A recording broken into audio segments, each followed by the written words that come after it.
Okay, folks, it's your buddy Mike Messier. Just saw Thorns horror film. I don't think this is going to be playing in every theater, but it was playing here at Regal Cinema in Jacksonville. And I think I saw it advertised on Facebook because I just think that's where I saw it, basically. Doug Bradley, who we all know and love as Pinhead from the Hellraiser films. A friend of mine actually wrote two of the sequels. Carl Dupree wrote two of the Pinhead Hellraiser sequels. But Mr. Bradley, Doug, is in this. And should you see this movie, should you not? If you're a horror aficionado, like as in you go to horror conventions, yeah, I think you can see this one. If you're not, if you're kind of just, a person who goes to mainstream films, and maybe the occasional horror film, I don't think so. I think this one you have to be kind of like a horror what's the fucking word? Connoisseur, a horror connoisseur, a horror soarer. How's that? A horror. If you could combine horror and connoisseur into one big word, horror connoisseur, horror soarer. That's what you would need to be. I believe the name was Douglas Schultz, was listed as the writer and director, and I believe a female name, I want to say Julia Schultz, seemed like the producer. And I kind of have a feeling, folks, and I don't, need to break the fourth wall here, but from the beginning of this movie, I kind of had a vibe, based on my own experience, that this is one of those kind of low-budget horror films that's trying its best to seem like a high-budget horror film, succeeding for the most part. I mean, the film did look really nice. The effects were great. At times, however, and the opening shots, why do I say such a thing, Mike? Well, I kind of know for several reasons. Some of the clues, okay, Blue's clues here, that it's kind of, putting first and foremost, Doug Bradley is in this movie, so they know that that's a horror aficionado's favorite. So they kind of have him in this movie, but the scenes that he's in, basically we start off with him on a phone, like a video chat on a phone. Then we see him later in a, where do they put the priest, like a confessional thing in a church? Then we see him, spoilers by the way, then we see him later on in a television where his image and voice is being kind of, projected to another character.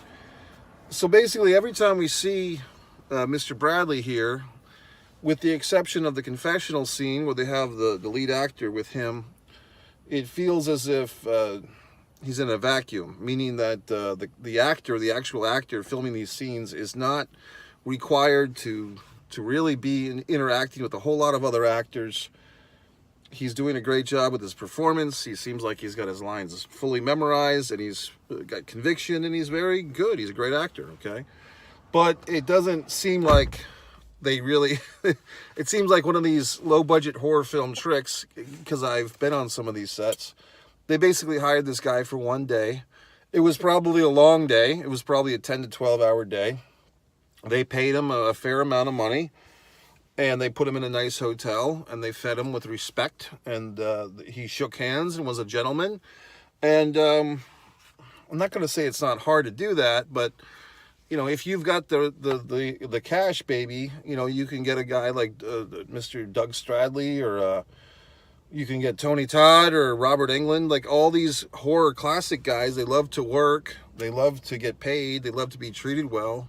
They know that they have a fan base. They know that just even a guy like Eric Roberts, as great as he is, if you've got, you don't have to mortgage your whole house, but if you've got a chunk of change to hire one of these gentlemen to be in your film, you can hire one of these gentlemen to be in your film. And that's great. Now, once we have our kind of horror guy cemented, once as a building block to get asses in the seats like you got mine, does the movie hold up? Well, another little trick of the trade is that the movie starts off with a couple of,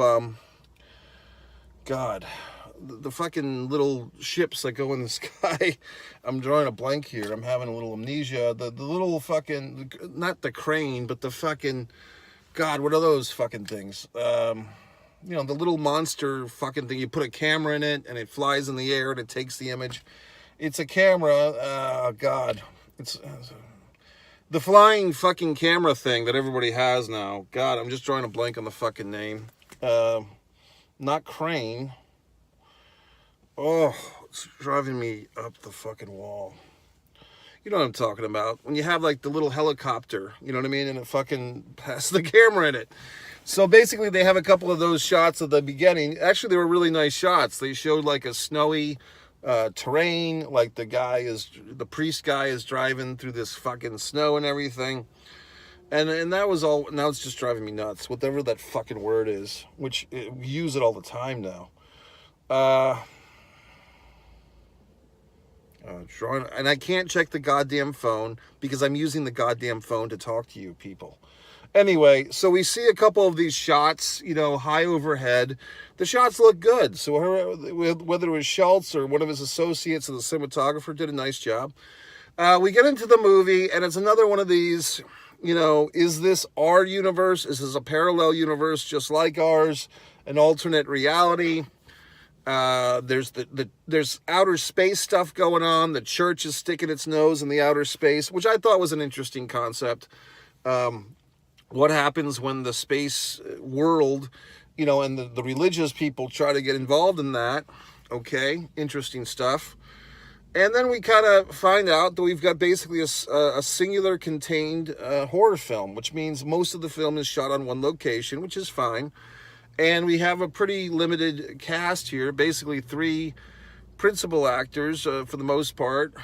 Actually 4. We have our priest guy, we have our nun lady, we have, oh God, I'm drawing all these goddamn blanks. The name of the Halloween psychiatrist, I think they use as a doctor here.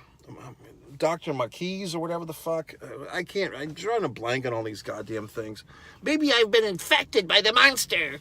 So, whatever the fuck. But basically, the doctor has been kind of possessed or infested with this creature. That's the creature you see in the picture for Thorns. He's all crazy and he's got like a fucking thorns on his face. Early in the movie, we see this guy getting attacked, consumed. He's pulling out his fucking eyeballs, which is disturbing to me. As you know, I will, anytime you shoot someone in the stomach or in the chest, I'm fine with it. Decapitation on camera is not bad. But when you start like slashing hands, like when hands get like stabbed and ankles and feet, and then I guess I have another thing. I don't like eye attacks, like when eyes, I don't like that. So I had to kind of hide, okay? But anyway, I guess, and this is going to, be at the risk of burning some bridges, because I could see myself working with these fine folks, the Schultz and Associates, Douglas Schultz, and I'm assuming his wife or his sister or maybe his daughter, who knows. But I wasn't too captivated by the lead actor. I said it, mic drop. The guy playing the priest, I thought, I don't want to say he was miscast. I think he may have had issues acting with stuff that wasn't there. Basically, when you're doing one of these movies with a lot of effects, you are acting sometimes with green screen stuff. There's really nothing there for you to act off of. It's a challenge. And also, I think his character was a challenge because he's kind of a stoic character. Spoiler. It's revealed that his destiny is to be the Pale Rider of the apocalypse. So maybe that explains his devoidness of emotion. But he didn't captivate me, quite honestly. Okay? And there's also this thing, and I've known this before, but I heard this radio chat yesterday, a podcast, where if you are familiar with people, Lady Gaga or Nick Nolte or Robert De Niro, familiarity actually does not breed contempt. It breeds fondness, okay? So when people are famous for being famous, a Kardashian or whoever the fuck, even a Donald Trump, you become more fonder of these people the more you see them. So hence, maybe this fine gentleman, who I don't know who he is, this guy that played the priest, maybe he's doing fine. But I'm just, had the same performance been done by a Harrison Ford or a Robert Downey Jr., someone I'd seen a million times, maybe I'd be more forgiving. But I just didn't feel like the emotion was there. And like I said, I get it. He's playing what's supposed to be the Pale Rider, a former priest, all this good stuff. I just felt like he didn't hook me. The nun, I thought she kind of hooked me. I thought the nun did a nice job. And the Thorns creature guy did a good job. And, Doug Bradley there, former Pinhead, he was great. And I see what they did. They basically paid him for a day's work, maybe two, but I would kind of think they if they had their shit together, which I think they did. Basically, watching this film, I kept thinking, this is probably a $200,000 and low budget film in the SAG sense. At least a few years ago, was $200,000 and less. It might have raised. Inflation has raised. Maybe that's going up to $300,000 or $250,000. But you could actually make a fairly decent film for $200,000, and with the advanced technologies and editing and so forth. And at times early in this movie, especially, I felt like it was a game of show off. Like, let's show all the fucking things we can do with the shots, whatever that helicopter shot is, whatever the fuck, I'm drawing a blank. With the special effects, the editing, it did feel like this director and whoever edited, maybe it was his wife, sister, whoever, it felt like they were showing off all our tricks, which is fine. However, storytelling comes first, and beyond that, casting sometimes. And no offense, I'm sure that the priest gentleman actor might be watching this. He might be getting upset. He might be praying. He might be swearing at me.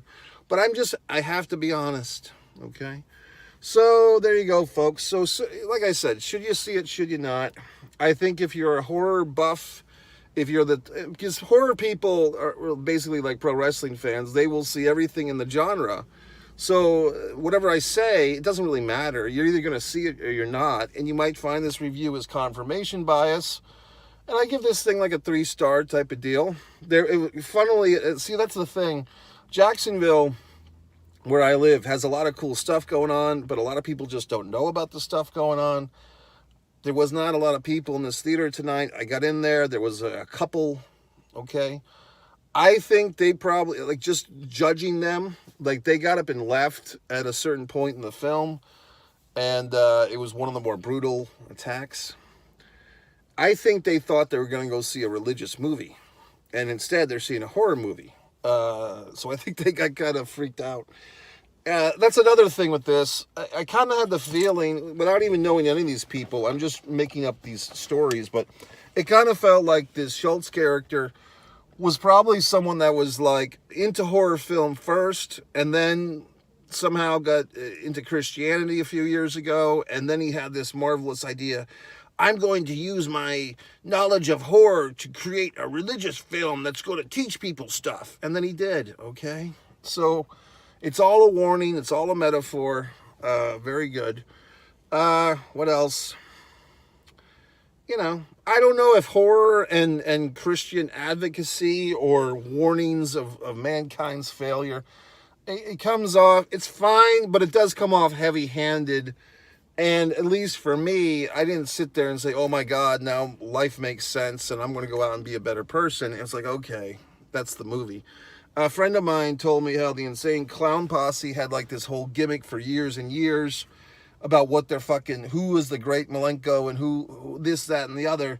And then the big surprise, like their 8th or 9th album is, it's been God all along. And, like the fucking Insane Clown Posse fans were like, what the fuck? So, that's kind of where we're at with this. What else? Like I said, it's a good movie. It's not a great movie. I think, and it's kind of a weird kind of half compliment, half insult, I guess, but not supposed to be. I'm just saying, I had the feeling, based on what I saw in this movie, it felt like a low-budget movie that was looking like a really well made, like they did a good job of making the production values all they could get type of thing. There was one little moment that I think I saw where there's like a hallway and there's like air coming through the hallway and all these like things on the side of the hallway are kind of fluttering. Like, I don't know if they're index cards or postcards on the side of the walls. And then they shot to the reverse angle and they were all just sitting there, not fluttering. And then they go back and they were fluttering. So I don't know if that was a mistake or whatever. But like I said, I mean, the movie is good. But I try to give these reviews as if, you know, I'm getting more critical, first of all. But I'm trying to give these reviews like, what did I enjoy, and then what would other people enjoy? And I would have to say that I think that this one is strictly for the horror, like the hardcore horror connoisseurs, not even like the people that'll go see, you know, Exorcist 5 or whatever the fuck, or A Quiet Place 2. You have to have like one step beyond. You have to have been going to conventions and you have to know all these kind of actors and so forth. That's my thoughts. MikeMessier.com. You can always go to One Man and a Camera Films and watch Disregard the Vampire, Mike Messier documentary, Many Keys, The Heartbreak Monologue. You can see my efforts in horror and you can judge me and you can ridicule my films, okay? So that's it. Or you can enjoy them. So that's it. That's my thoughts. Nice efforts, people, Schultz's. And I'm sure you'll be making more films, and I'm sure I'll be seeing them.